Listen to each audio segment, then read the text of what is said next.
औज़ुबिल्लाहिमिनश्शैतानिर्रजीम बिस्मिल्लाहिर्रहमानिर्रहीम अस्सलामुअलैकुम रहमतुल्लाहि बरकातुहू रब्बी यस्सिर वला तुअस्सिर व तम्मिम बिल खैर।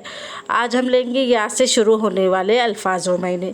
अब हम यहाँ पहले पर देखिए क्या है। यहाँ पर यदुन, यदुन यानी हाथ के लिए कहा गया है, हाथ को यदुन कहते हैं। अब हम इसके बाद देखिए क्या है। यहाँ पर चश्मे, चश्मे को हम क्या कहते हैं, यम्बुन, यम्बुन यानी चश्मे के लिए कहा गया है। अब हम इसके बाद देखेंगे क्या है। यहाँ पर चंबेली का फूल, चंबेली के फूल के लिए क्या कहा गया है, चंबेली के फूल के लिए कहा गया है यास्मीनुन, यास्मीनुन यानी चंबेली के फूल के लिए कहा गया है। अब हम इसके बाद देखेंगे क्या है। यहाँ पर कॉलर, कॉलर के लिए क्या कहते हैं, कॉलर के लिए क्या कहते हैं हम याखतुन, याखतुन यानी कॉलर के लिए कहा गया है।